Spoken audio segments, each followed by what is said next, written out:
E estamos em contato com o senador Eduardo Girão, do Podemos do Ceará, que contribuiu aos trabalhos da CPI durante 6 meses. E é justamente sobre os próximos passos da comissão, após a leitura do relatório final, realizado ontem, que vamos conversar com o senador. Boa tarde, Girão. Seja bem-vindo ao Jovem Pan Agora. Boa tarde, Kalina. Uma honra, uma alegria estar aqui com vocês novamente. Imagina, honra toda nossa. Bom, senador, eu quero começar falando sobre a nota de repúdio que o senhor, junto com outros 4 senadores, fizeram contra este relatório final da CPI da Covid. Uma das críticas é a falta de investigação do dinheiro do governo federal destinado a estados e municípios, que inclusive era um requerimento do senhor, uma das premissas aí para essa CPI da Covid. Eu gostaria de entender por que isso não aconteceu, por que não houve essa investigação.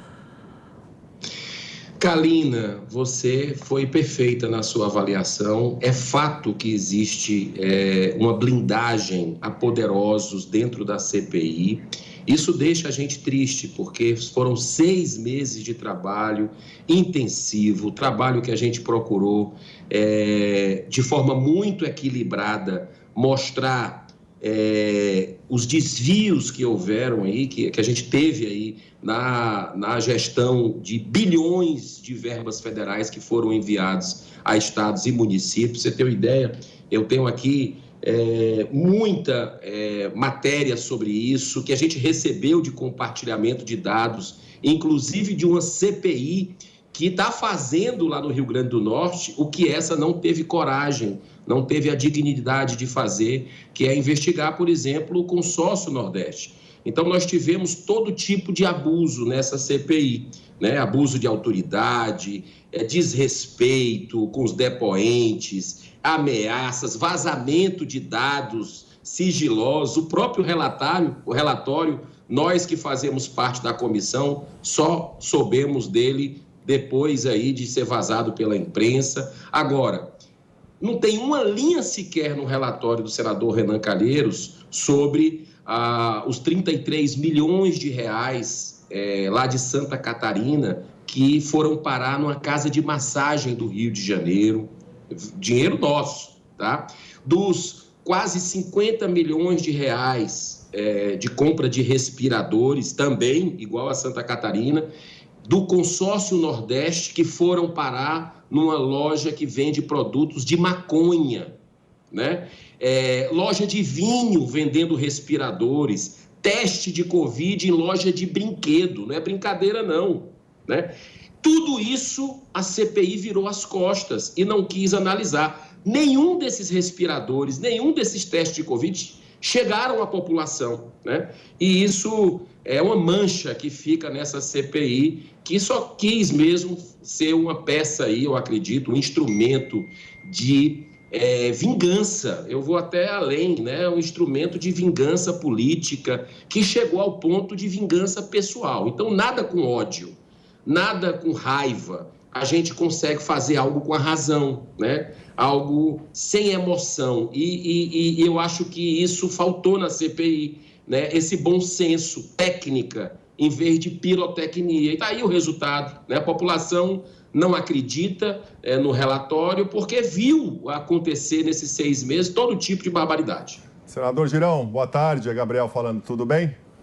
Tudo bem, Senador, Gabriel. ainda remetendo aí a esta nota de repúdio que vocês divulgaram ontem, vocês citaram como palanque político, cegueira ideológica, casos de corrupção não desmascarados, falta de investigação a gestores e também tratamentos diferentes ali entre os depoentes. De todo esse trabalho, foram quase 6 meses de trabalho, muito tempo, nada se aproveita dessa CPI, deste relatório divulgado ontem? Não, a gente não pode dizer isso, Gabriel? Inclusive, com imparcialidade, com equilíbrio, eu tenho feito trabalho nesses 6 meses. Inclusive, tem um grupo que é grupo de oposicionistas, que é o famoso G7, que domina essa comissão, e tem um grupo de governistas, Eu não me enquadro em nenhum desses. Eu procuro mostrar, e no meu relatório que eu vou apresentar, no meu voto separado que eu vou apresentar na terça-feira, eu vou mostrar erros, sim, erros especialmente do presidente da República, que na condução da pandemia teve um comportamento inadequado, causando aglomeração em vários momentos, não usando máscara e também dando declarações infelizes sobre a vacina. Eu estou mostrando isso lá. Ao mesmo tempo, eu me aprofundei, claro, já que tinha toda a estrutura da CPI, a maioria dos senadores se aprofundando apenas no governo federal, desrespeitando, como a Kalina colocou, um requerimento que deu origem à própria CPI, assinado pela maioria dos senadores, que é o meu, para investigar também estados e municípios que nunca receberam tanto dinheiro. E então eu me aprofundei nesse requerimento meu, nesses indícios que a gente tem, nos documentos que a gente recebeu, e eu estou sugerindo o indiciamento do senhor Carlos Gabas, que é o diretor executivo do Consórcio Nordeste, porque a gente tem, Gabriel, em todo o bojo da investigação que corre aí em segredo de justiça em algumas esferas, mas em outras já publicizadas, que é confissão, se tem depoimentos aí como uma delação premiada, que mostra que o dinheiro foi desviado, né? E que fugiu desses governos interfederativos, que mais parece um mini foro de São Paulo. Você pegar aí, tem 2 ex-ministros do governo Dilma supostamente envolvidos até a medula. Eu acho que é aí que foi a blindagem da CPI em cima disso, não querer investigar isso, porque ia trazer muita lama com relação ao que aconteceu no Covidão.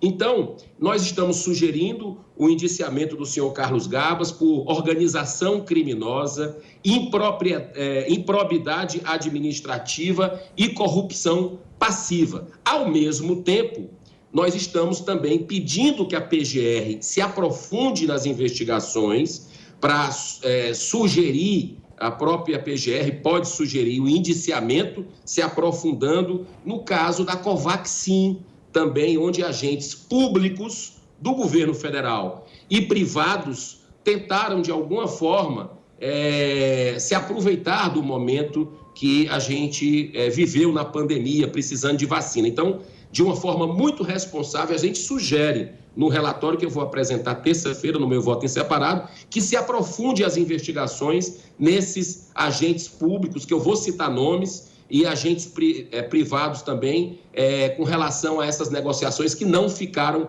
muito esclarecidas, mas a gente não teve materialidade aqui na CPI para pedir um indiciamento, como a gente já tem no Carlos Gabas.